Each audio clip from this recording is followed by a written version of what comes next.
So I'm from Gen company, which you might know previously. It is merged from Norton and Avast companies. So you might know it by brands like Avast, AVG, Norton, Avira, and others. So we are a security company. I specialize on development in Java and Kotlin and working with these technologies.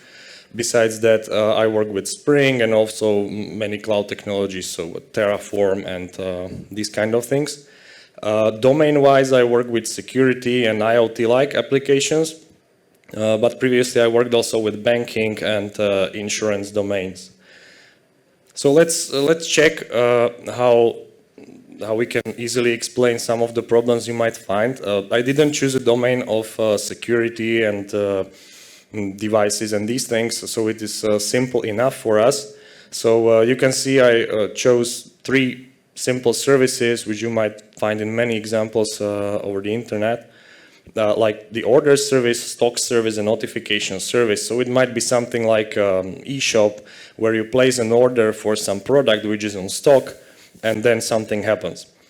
Each of those services has its own database. It's at this moment it's not important what kind of database, but it might be, for example, a Postgre. And then you have some messaging queue or messaging broker using which these services are synchronized and can send important events to each other. When an order comes to a system, what you would normally do is to save some changes into the orders table. Then you would like to perhaps notify about creating this order to a message queue. And afterwards, the message queue really propagates the event to all the services which listen to some topic or care about the event. In this case, it's the stock service and notification service. Based on a business logic, then they do some updates, some mappings or something to their own databases, so they keep track of the changes and can do some decision logic, call other services or send other events.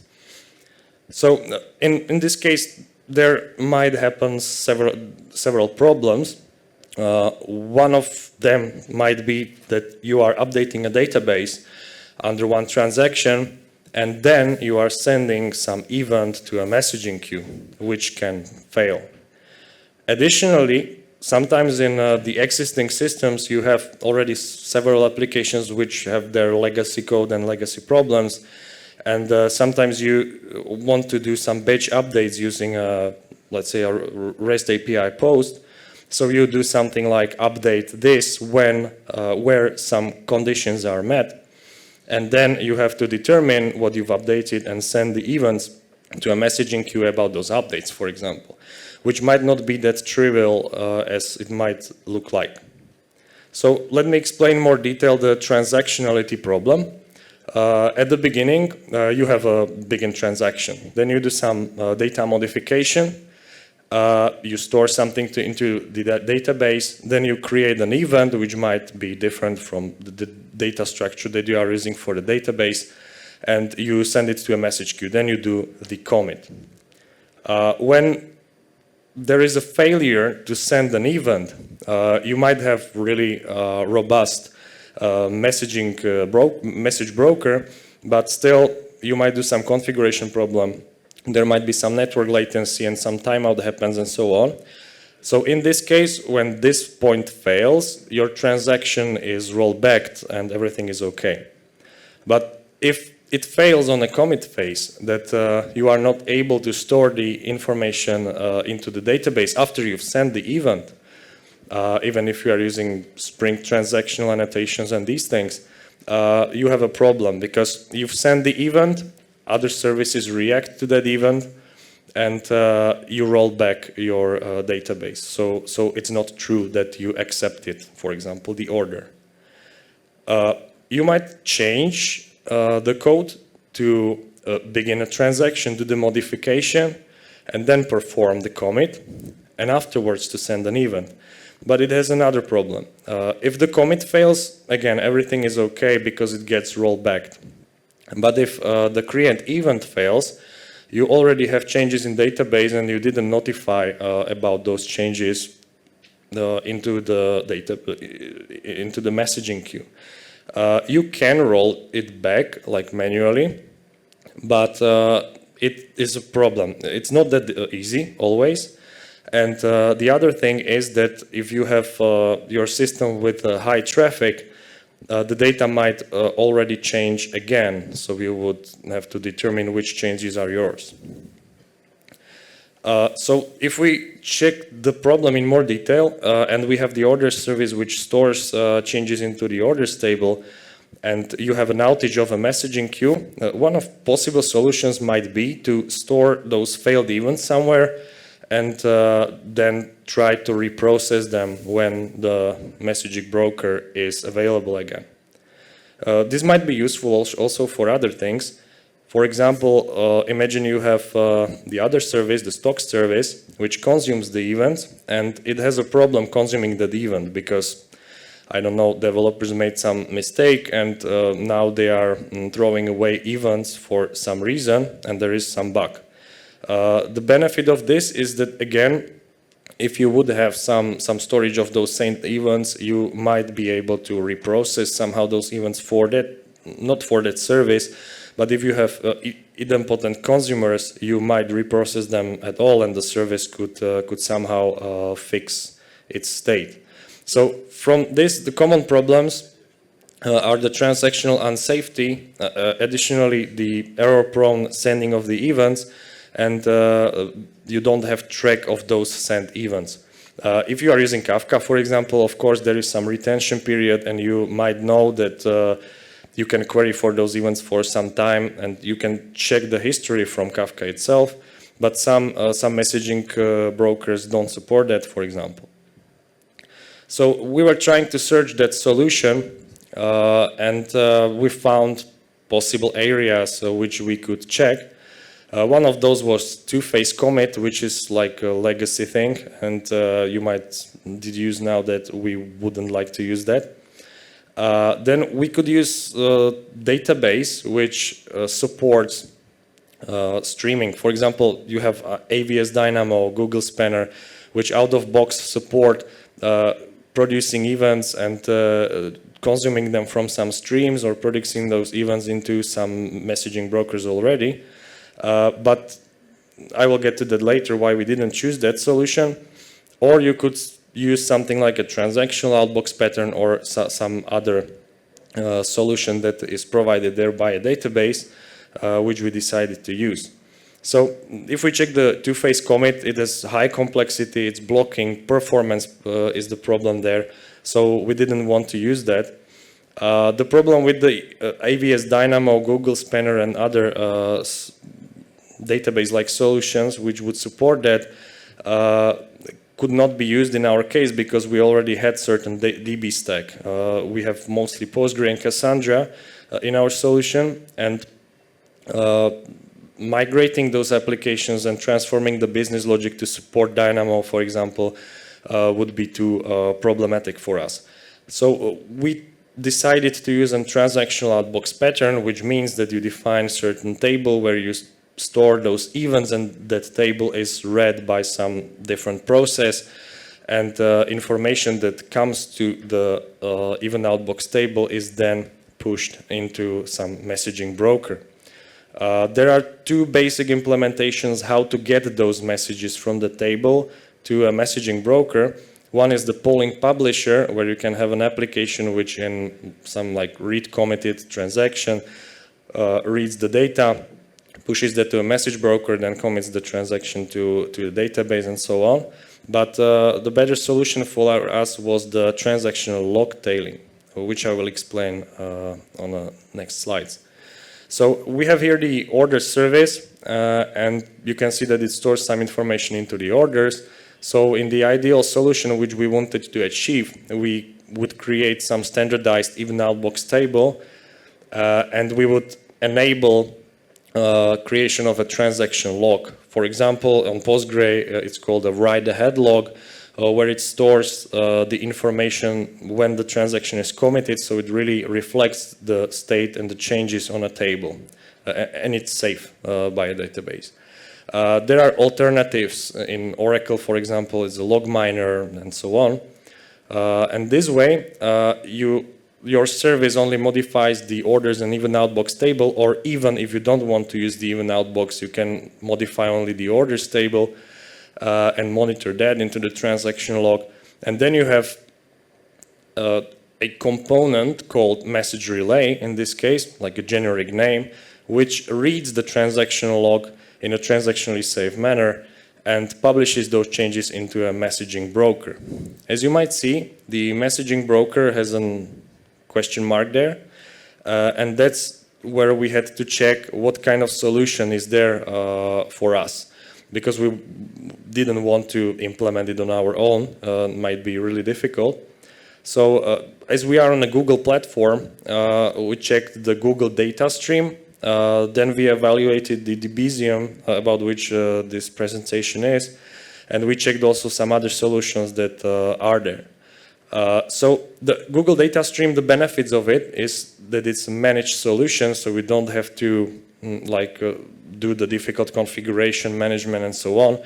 But when we've tested this, the latency of doing a change in a database and detecting that change from a messaging broker like Kafka on the other side was plus minus 30 seconds. When I discussed this with Google, there were basically software and infrastructural limitations where we couldn't get like to millisecond latencies, which we needed because we have a lot of events coming in. The Debezium, the benefits of it is that it's open source, you can check the code, you can adjust, but we didn't do that. It has many connectors supported out of box for several databases, and when I check the documentation, Google even uses that for Cloud Spanner database. And the disadvantage for us is that it's not managed, so we had to check how to manage that, and I will talk about that later, what challenges are there for this. The other solutions, usually the third-party solutions, were either not mature enough or were costly for us. The open source Debezium was like free, but of course you have some cost in the fact that it's not managed. So as I mentioned earlier, the Debezium is an open source distributed platform, generally speaking for change data capture. So if you don't want to use the even outbox pattern, you can directly monitor the changes on a database, and that means the change data capture, and it takes milliseconds to propagate the changes into the other applications. So we were getting to like 5 to 10 milliseconds to detect that the change happened in certain application by an event that was traveling through Kafka. It has many connectors to most of the common databases like MySQL, Postgre, Oracle, even those NoSQL ones like Mongo, Cassandra, and others. It has many sinks. That means the components or the systems where the events go into. Of course, it supports Kafka, but it supports also Google's PubSub, AWS, SQS, RabbitMQ, and even you can do HTTP calls as a reaction to the change event. Furthermore, it supports also patterns like topic routing, message filtering, and also the outbox patterns, which is good because you don't have to implement it by hand. And it also has an integration towards some standards like cloud events. You might know that. They describe how the event should look like in a standard way, which fields should be there, and so on. So it's able to produce those cloud events based on those database changes. So if we go back to the example that we saw earlier, our three services, so when we would integrate the Debezium into them, it would start looking like this. So the services wouldn't directly call the messaging queue or the message broker. Of course, they can consume events from there, so the connection might not disappear completely, but they will not produce events to the messaging queue. They would only adjust or update, insert into those databases, and Debezium would do the transactional log tailing and publishing of those changes. So you get an event, you update or an HTTP call, you adjust the orders database, Debezium detects the change, publishes into a messaging queue, and then the stock service and notification service would react to those events. There are several ways how you can integrate and use Debezium. One of them is that if you are using Kafka, you can use Kafka Connect, and you can create a Debezium Kafka connector that's using a REST API for the Kafka Connect, and it will work with your Kafka ecosystem. Then you can take a solution from Debezium called Debezium Server, which you can deploy. Again, it has a REST API where you can create connectors and so on, and you can deploy that on a Kubernetes or OpenShift or any other platform. And then there is also a Debezium engine, so it's a dependency which you can use in your application, and you don't have to take care about detecting the change from a database, but you can focus on the implementation of what should happen afterwards. So if I show here an example, don't be afraid of that SQL. This is how an outbox table might look like. You can see that there is some topic, some message key, type of the event that you are sending, and the payload might be a JSON, and the headers that you want to send through the messaging system if it supports headers. So in final, you want to achieve exactly what is shown on this slide, that you have a table where you insert a row, which would look like this, that as a topic you have the orders, in a payload you have the JSON payload of the event, and you have some headers, and when you do this insert, Debezium detects that, and it produces a Kafka event which is below. It sends it to the orders topic, adds a messaging key, and adds a payload. How you would define that? I don't want to spend a lot of time on this because there is extensive documentation how to define connectors, but approximately what you have to do is that you define the connector properties in a key value format like a properties file in Java. So we define which kind of connector you want to use, what are your database host name, username, and passwords, and which tables you want to include in your change data capture in a Debezium. For example, if you would decide to use an outbox pattern, the configuration might look more difficult, but generally you define the event router, which is out of box provided by Debezium, and then you have to do like pairing that this is the payload column, this is the column for the definition of the topic to which I would like to send an event, and so on. If you are doing a simple change data capture, it's easier. As you can see, you can define two transformations, like to unwrap and route the change somewhere. To unwrap, because you get really detailed change capture event, which you don't want to work with usually. So I do the unwrapping, extracting the new record state which I'm interested in, and then you can define some easy regex-based matcher for a table, and I'm telling that anything that contains an order keyword, I want to get that into the order topic. If you decide to use the Debezium engine dependency, you need two dependencies basically. This is an example from Maven Java. You define the Debezium engine and then the connector that you are using. In our case, it's a Postgre. Then in code, you define the configuration as I shown earlier. So a key value combination of properties which you would like your connector to have. And then you define the Debezium engine instance where you use that configuration, and the notifying part is the place where Debezium invokes that callback when it detects the change in a database, and the places there the record, and you can see that then you can handle those events as you wish. You can send them to Kafka, log them, call an HTTP API or something else. So if you would like to implement this solution, you need to define the outbox table. Then you need to make the application to insert something into the table when it sends the events. And then you have to choose how to integrate the Debezium into your system. If you have Kafka Connect, or you would like to have the Debezium engine dependency or the server. It looks easy, but it requires, of course, some process and effort. But what it gave us is that we have a transactionally safe sending of events, even if we have high traffic. We have log about those send events in that outbox table, and we have some retention period of few days, depends on the service and traffic. Then we are able to reprocess those events from a producer, and we are not losing those events because we have transactional safety, and even if Debezium is down, database holds all the information for us there. Additionally, some services don't even need to depend on a message broker because if they are only a producer of events, then they are only sending those events that they don't have a consumer, so they have a database connection only.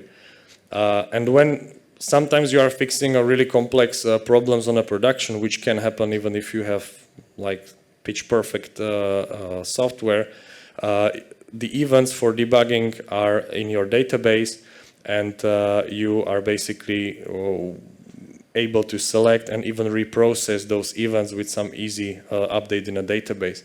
The important point to mention also is that now not only your application can create those events, but if you are doing some complex changes in a database and you want to perform something like update of that even outbox table, set something, you are able to do that with a SQL query and don't have to do some custom software to send something into Kafka and so on. So of course it's not that easy as it looks like.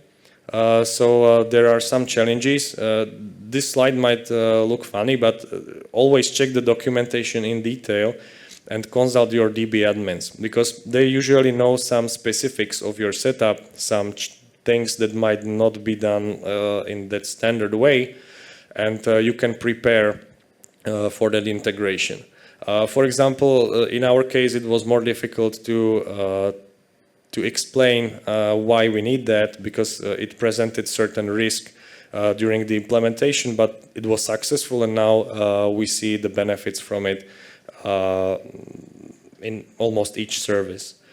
Another thing is that the Debezium might become a single point of failure if you don't implement it correctly. For example, if you rely on Debezium in each service that it sends those events from a database, then if Debezium is down, you are not sending any events, and that's a problem.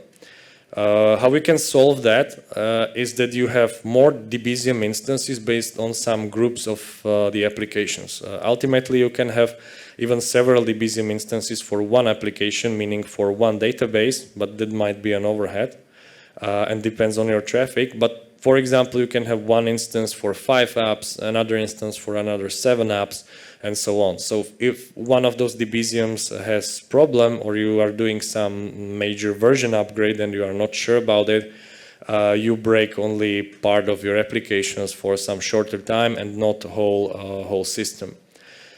Even if the Debezium goes down, the important fact is that you don't lose events, because a database won't flush or delete those transactional logs until Debezium confirms processing by something like commit.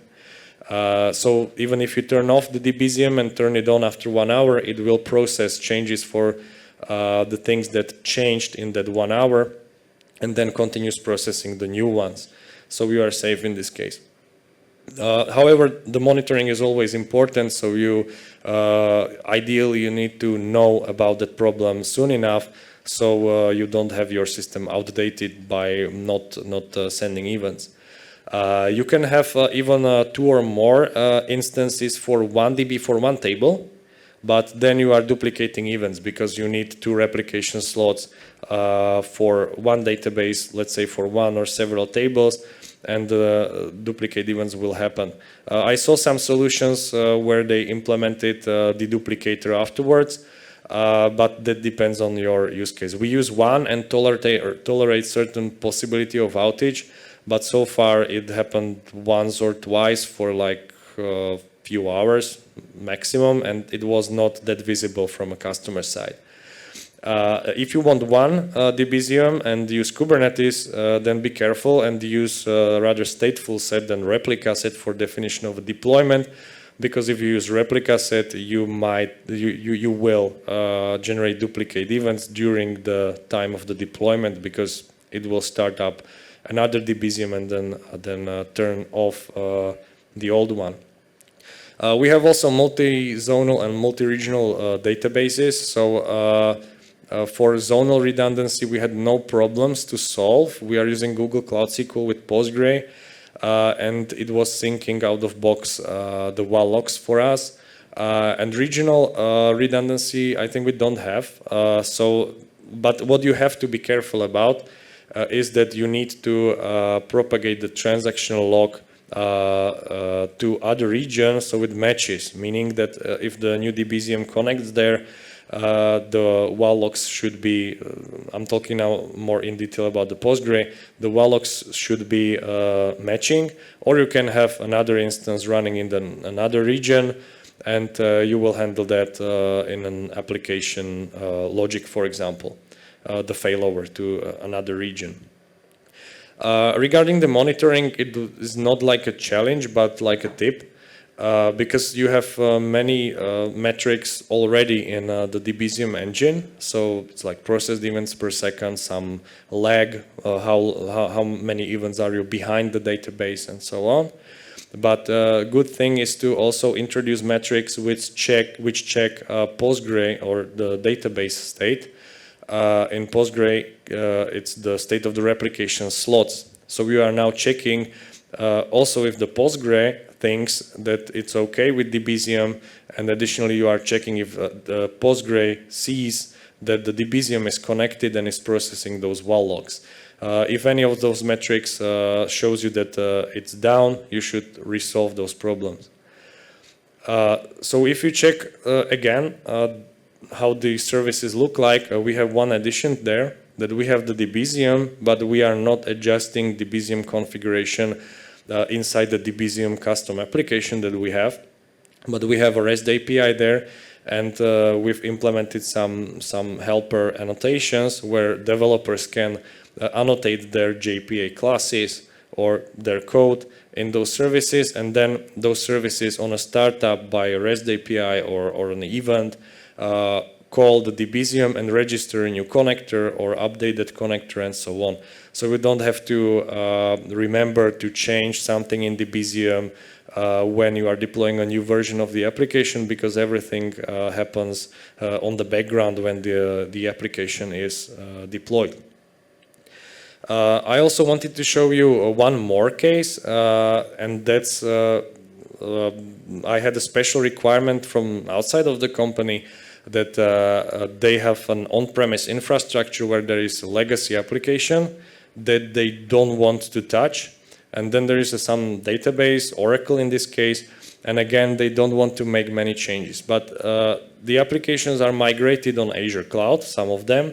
New applications are created in Azure Cloud. They are using several databases and also Azure Event Hub to propagate events. And the requirement was to define, to get information about changes from the on-premise infrastructure into that Event Hub without contacting it using a standard network connection, but let's say by calling some REST API or something like that. So the applications in the Azure Cloud know about those legacy app events and can handle them and can react to them, because this application is scheduled for migration. So we decided also to use Debezium to resolve this problem because it does not affect or require many changes in the legacy database and requires no changes in legacy app. So we've deployed the Debezium on the on-premise infrastructure, because you can deploy it even like a jar or a Docker or something else. And it pulls the log miner, so that's something like a transactional log in the Oracle legacy database. They did some change there by creating the outbox table, but in some cases we don't have to, because we can change data capture those tables we are interested in. The Debezium then does some custom logic and stores those events into files on a file system, and another process or another app parses those events from the file system and calls the API of the Azure API management, and this way some receiver app sends it to the event hub. So we were able to connect some legacy system to an Azure cloud without affecting or requiring changes inside the on-premise infrastructure legacy setup. And this solution was implemented, for example, in Slovakia. So those are some of the use cases I wanted to show you. I was trying to also make some time for a discussion or questions. I think we have 3 of them. So maybe we can move to these questions.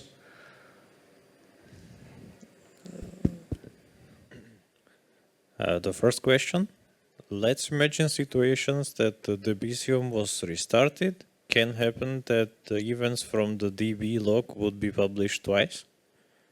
If you have one instance and the Debezium is restarted, if it's one process, then it cannot happen that there will be 2 events published.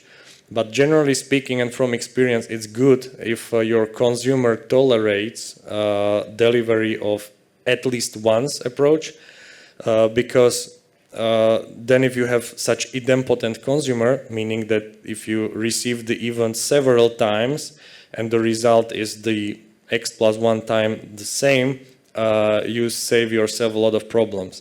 So, but the answer to this question is no, it won't, or it shouldn't, but it might happen that you send the event and then you crash on something and send it again. But that would be more like an edge case, and I don't think that it should happen in the one Debezium setup. Next question. Can Debezium query other tables than when handling change? Okay, I think the question is that if I receive a change from a table A, for example, when processing that change from a table A, if I can query additionally for a table B, this is not possible.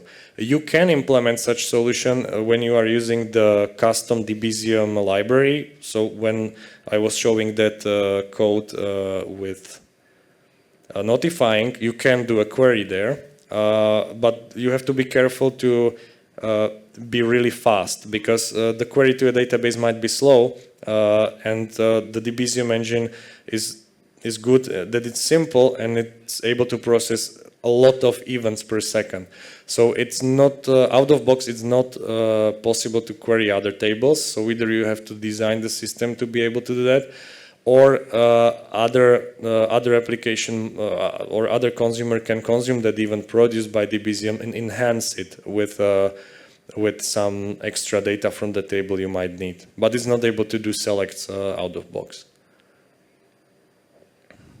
How do you solve performance cleanup of outbox table?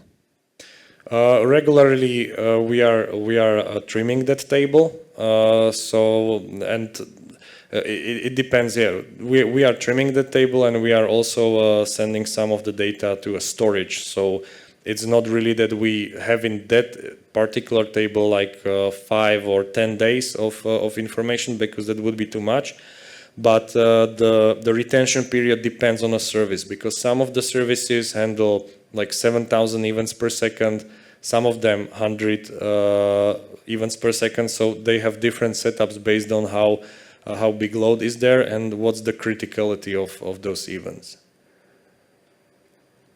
Next question. How it works if the DB entity uses multiple tables? I expect there will be multiple sub-events and needs to be merged on the event side. I'm not sure about the DB entity uses multiple tables. We can ask. Yeah. If somebody wants to explain the question more.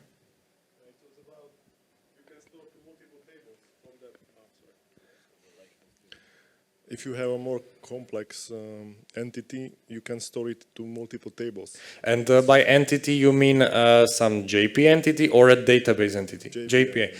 Yeah, but the JP entity is always mapped to one table, or if you are mapping that entity to multiple tables, then if we go back to the example here, you see there the table include list. So you have your entity, it's being stored or mirrored to 3 tables. You would define those tables in here, and you would monitor for changes for those 3 tables.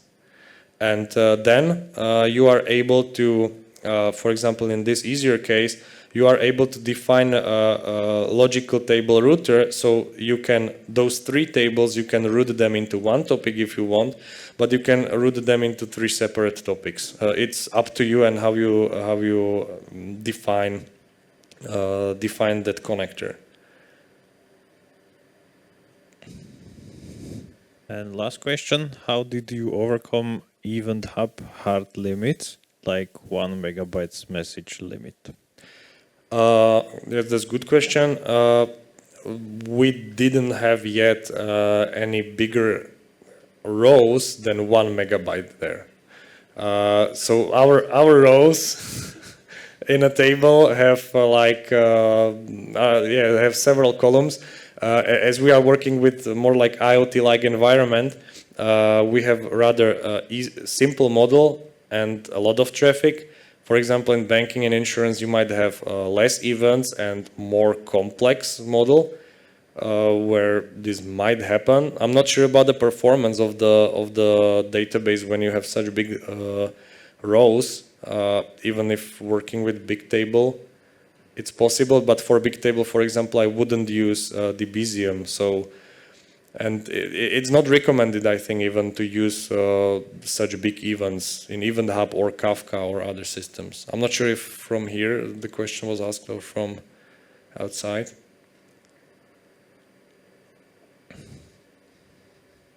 Is there somebody who wants to add something to the question? Okay. Good, and that was the last question. We want to thank Jakub for his presentation. Thank you.